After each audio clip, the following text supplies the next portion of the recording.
Hello and welcome back to Rage Gaming and the launch of Clair Obscur Expedition 33. We were lucky enough to be able to play the game a little early, and with that we wanted to put out a helpful starter guide for new players about to jump in. The game has a lot of depth to its combat, snap reactions, builds, a proper team setup and more, things in and out of fights to consider. So here's just a spoiler-free beginner's guide to help you understand the many systems that will be quickly thrown at you. So let's get into it. We'll open with combat since it's an important core of the game and a lot to talk about. As a turn-based strategy game, you should expect the classic concepts behind that. A party of multiple characters, which all serve an important function in the group, that synergize with one another to combo off maybe what someone else has set up. But in this game, we can also kind of bypass turns a little by dodging and parrying attacks at the same time.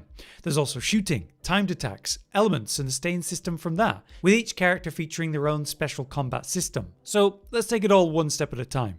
You'll find that each character has a basic attack, skills, and items you might use. The basic attack on average deals okay damage but generates AP, action points which are then spent on skills and ranged attacks. So a simple build and spend concept. Each character can have up to 6 skills equipped at once, which can serve many different purposes. We unlock skills by leveling up the characters and unlocking skills of our choice via the skill tree. Now each skill tree allows you to follow different paths for each character, but there is overlapping concepts quite a bit. Say the first 3 characters, all of them can lean into fire in some way, but say Lune has access to all elements, where Gustav and Maël can lean into protective buffs instead. So there's not total overlap, but you're not forced to use just one character for one purpose. Now outside of basic attacks and skills, there's also quick time actions. These apply on most attacks, letting you press a button as the attack goes out, or even prepare it to enhance it.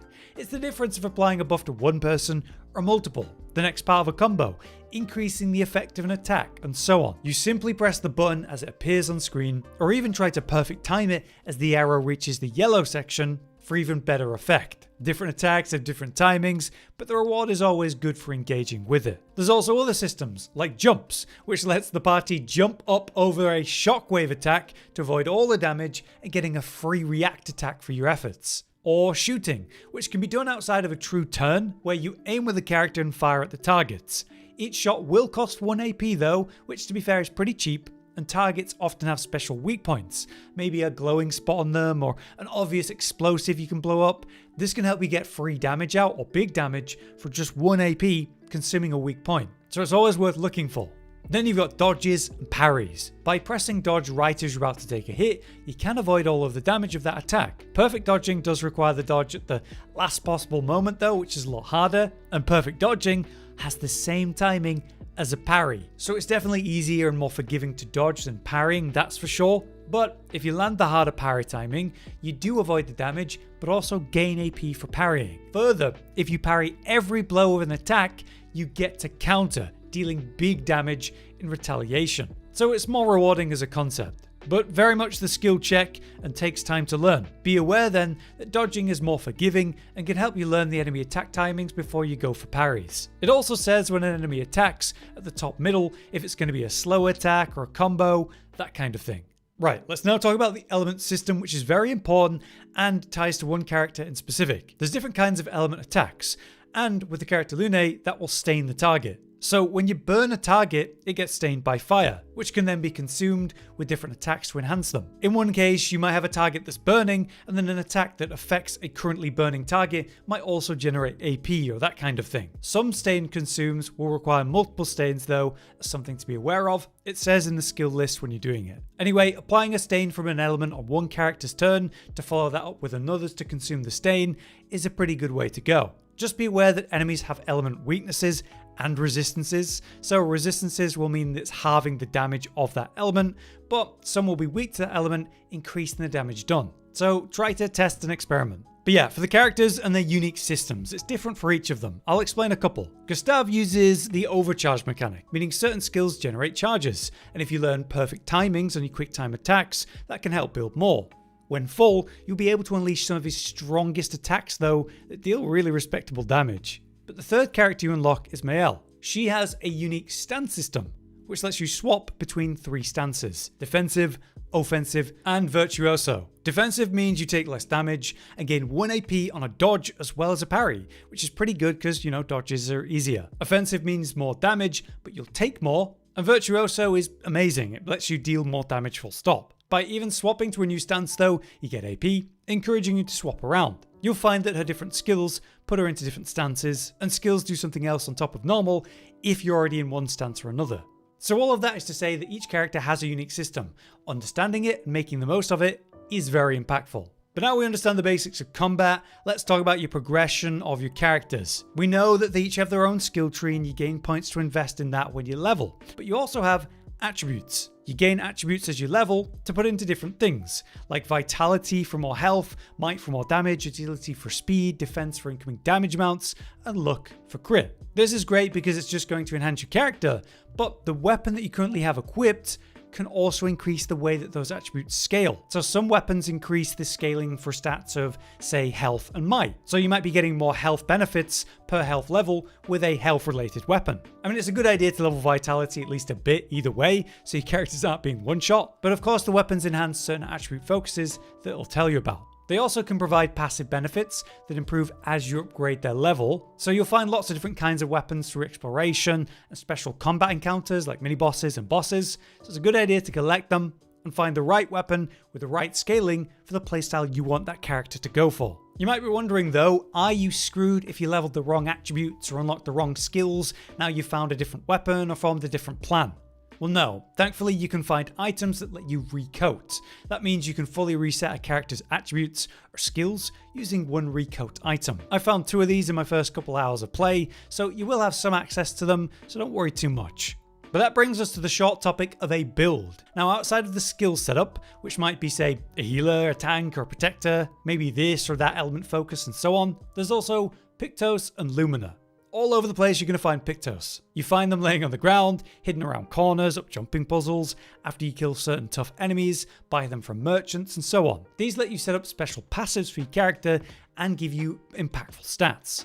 That could be speed or higher crit rates, but those stats have higher numbers the higher level Picto. The main thing though is the passive. The first one they give you is this, Dodger, which simply put lets you gain 1 AP on a perfect dodge once per turn. So the character with Dodger equipped would look to perfect dodge at least once a turn, instead of just going for parries every time. Here's a few examples of different Pictos then. So you can see your Pictos slots on the left here, and you can see that you can have up to 3 of them at once. Here we can also see their level in regards to the mastery I'll explain in a sec. But we can see with my setup here on this character, I have marking shots, 20% chance to apply mark on a free aim shot. I've also increased the damage of that free aim, and I've also got that 20% chance to burn on free aim shot. So essentially this character's build, as it were, is all about being the guy that shoots the targets, consumes the weak points on the targets, using, minimal AP to do these things. Basically setting up for my allies. But there's the other side of this. Pictos, when equipped, eventually become mastered. You equip one and then win 4 fights to master it totally, and that unlocks the passive Lumina effect of that Picto. This can then be equipped, letting you activate the passive of that Picto without even having it equipped anymore. Once that's unlocked, you could equip it to any character, even multiple if you want. So you've got your Pictos that are currently equipped and their benefits, and then whichever Lumina passives you've chosen on top of that. So you can only have those 3 Pictos equipped, but the Lumina passives are limited by its own point system.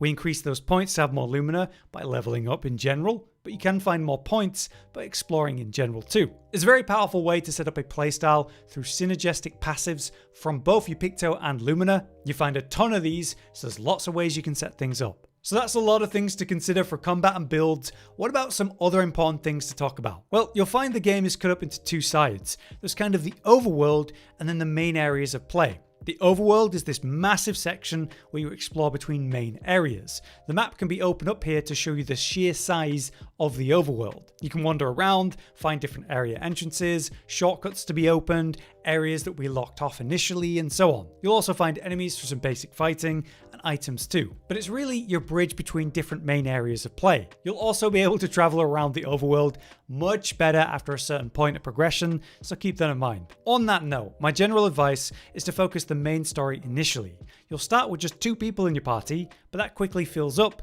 if you stick to the main objective long enough. But anyway, while you're in the overworld, you can access the camp whenever you like. That becomes the place where you progress different relationships, access expedition logs found so far, you'll be able to do weapon upgrading here at a certain point, and more options. So it'll be a place to return to many times, especially when you make big steps in the story. But now the main areas of play, like say the Flying Waters area that you go to after going to the overworld for the first time. You find a lot more detail to these zones that you pass through. There's a checkpoint system throughout called the banners, serving like souls bonfires. You rest at these to heal back up, restore your supplies, but outside of mini-bosses, that does respawn the enemies you've defeated so far, so do be warned. Here you can unlock more skills for the skill tree and progress your attributes from whatever you leveled up. Exploring these main areas though is pretty straightforward in most cases. It's like a main path you follow, and then a couple side paths that don't lead too far. These very likely will have items to grab, currency from merchant trading, pictos to find, battles and even mini-bosses with good rewards, like the weapons. So it's all worth engaging with. Definitely do explore around. You'll find bosses and mini-bosses, really expect you to land your dodges and ideally parries to beat them though, so make the effort. But be aware there are some levels of vertical exploration out there too. It does get more interesting and hidden as you go through the game. Climbing pillars, making jumps, climbing walls, using your grapple, it comes into play. Even in some cases, there's going to be hidden areas by dropping down sections, but I've found that audio cues can be pretty helpful for this. Like in the Flying Waters area, at one point there's a suspicious roar to your side, which will highlight or make you look that way, which might help you notice the drop down to a hidden area. Right, for this beginner's guide, I'll just do one more main mechanic I should mention, which is trading and merchants in general. You find the first one after visiting the manor, it's impossible to miss, but as you'll see, they do offer a basic selections of items initially. There's hidden items for sale too though, if you challenge them to a fight and win. This forces you into a special 1v1. You have to pick someone from your party to challenge them, but if you do win, you get to see that hidden item. In this case, it'll be exposing attack, a useful picto that applies defenseless for one turn on base attack. So always challenge the merchants if you can. But yeah, for now, that'll do it for the beginner's guide. I hope this helps you have a smoother start with a lot of the information they throw at you early into the playthrough. Hopefully hearing it explained like this will help you take it all in yourself as you play a bit easier. But we will have more advanced and varied videos coming your way to help your journey, so be on the lookout for that. But otherwise, enjoy the launch. For now, I've been Hollow, you've been you, and thanks for watching. Josh, Cotton, and Hollow with the videos, dropping the humor like a hammer on your tippy toes, bringing entertainment on a daily arrangement to take our insanity and turn it into entertainment. Yes, I said entertainment twice, to reiterate that it is nice to look into your faces on a mostly daily basis when you let us in your homes to make the whole world a stage. Goodbye.